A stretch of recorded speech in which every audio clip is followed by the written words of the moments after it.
Hey there, it's Chris from Good Roads, and over the past 15 years or so that I've been making boards, I have never made the same board twice. Not even once. Every time I've made a deck, it's been a new shape or a new set of molds. And one of the next echelons I can reach as a board builder is the ability to do multiples or short production runs. But to do that, there's a whole new set of skills to learn and a lot of tooling to work out. So today I'm going to be tackling some of that by building myself a shaper's router station that'll allow me to shape my decks from templates and easily round the rails on my boards. And to get started, I just need to build myself a table. There was just one problem. There was a huge storm and we lost power. I had some batteries charged for my camera, and I had just gotten a hold of some lights, so along with an electric drill and some elbow grease, we're still in business. Let's build a router table in the dark.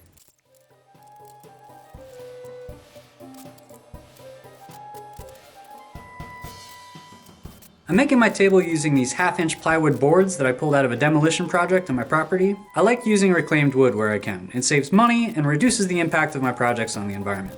I started by making the legs for my table, planning around some built-in lap joints.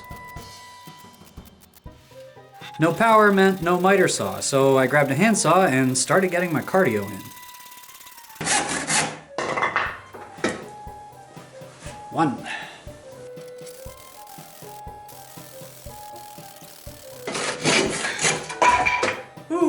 2.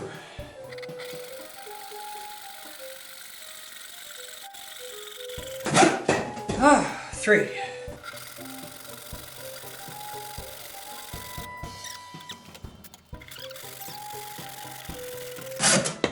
And 4.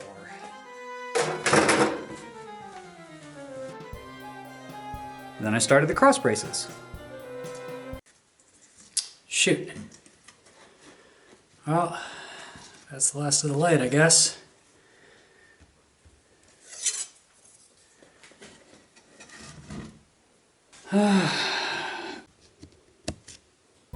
There. Swap it for the other one. Let's see how long this battery lasts.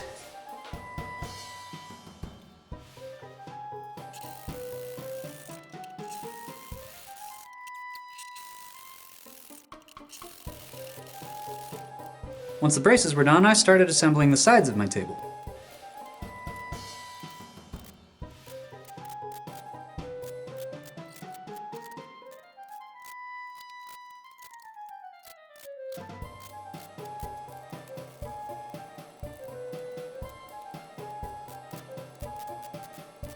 And that was about as far as I was comfortable going with the bad lighting and the limited tool set, so I made a call to stop for the night.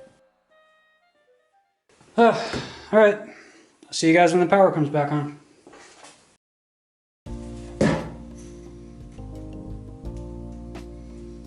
Power's back.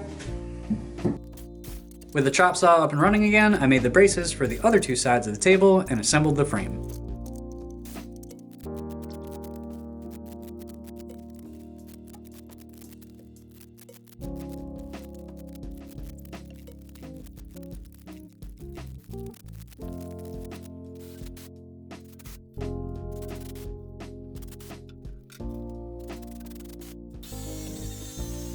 I cut my top out of a beefy sheet of plywood and I glued and screwed it into place.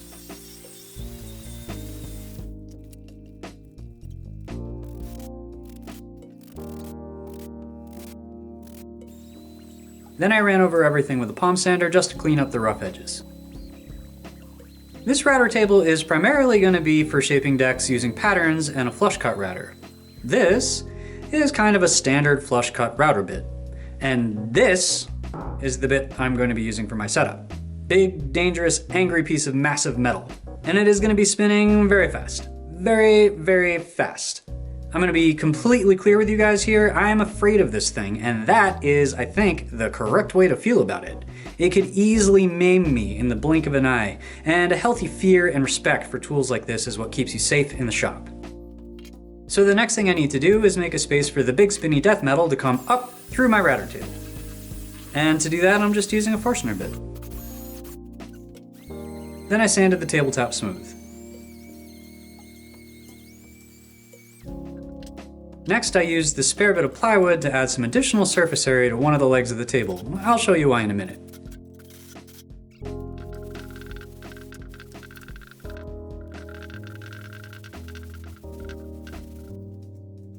Then I flipped the table and mounted my router.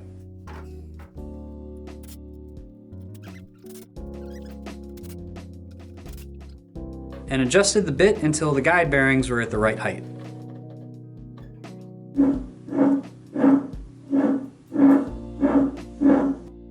And this is where things start to get fun. I designed and 3D printed this thing right here. It's both a dust collection intake and it gives me the option to have a second guide bearing mounted above the bit for some added protection.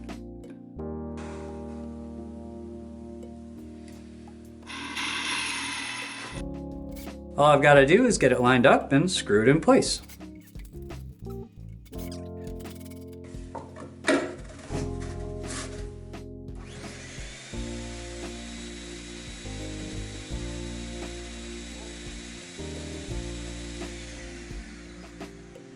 Very cool. I also printed myself this. This is my take on the domed router mounts that I've seen some other shapers use as a good way to route the radius on the edge of a deck. It's a brilliant idea. All I did was take that dome shape and combine it with a clamp to hold the spindle router in place. This is a prototype version, but I could potentially see offering a guide like this in the shop, so let me know if you'd be interested in that, and also let me know what you think it should be called. It definitely needs a badass name. It looks like a Stormtrooper or a Cylon or a Mandalorian or something like that. I was thinking the Nemesis? Something to that effect? Give me your best sci-fi bad guy name down in the comments below. Once everything was mounted in place, I used some deck scrap cutoffs to test it out.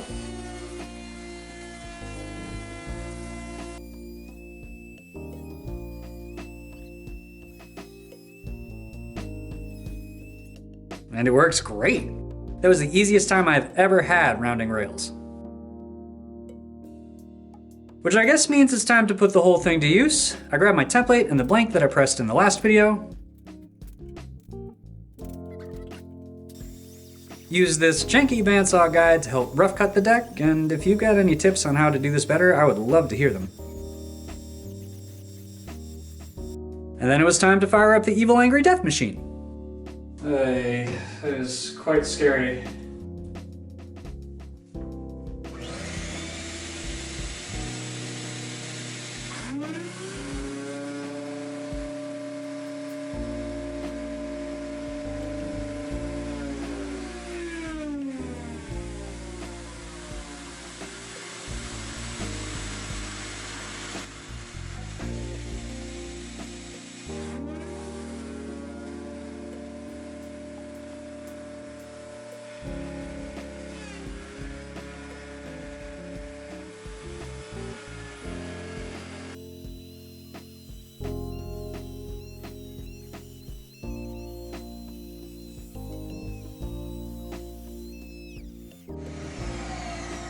The thing is terrifying. I am not using that again until I get a better router.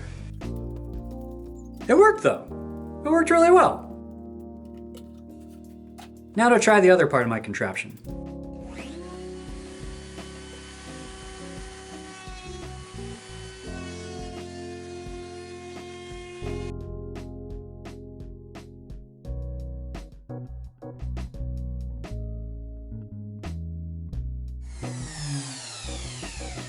Oh, that part works great. Yeah, a much more reasonable, less terrifying setup for sure.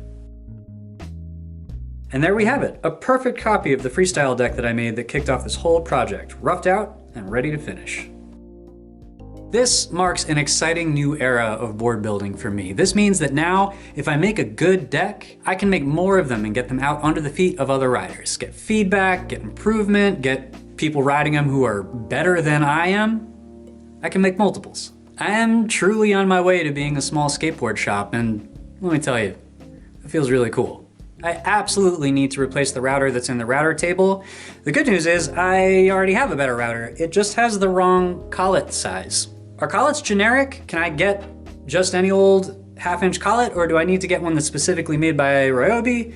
Let me know if you've got any advice on that, because this thing would be a lot less scarier than the one that I've got in there right now.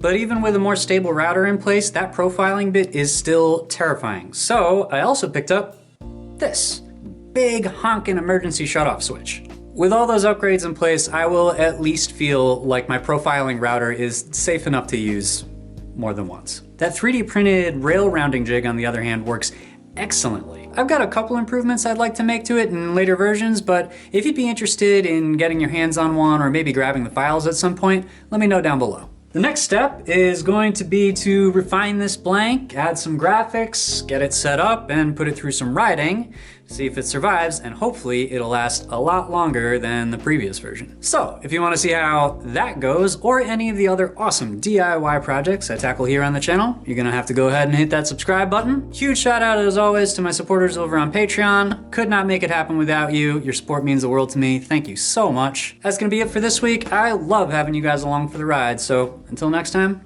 I'll see you soon.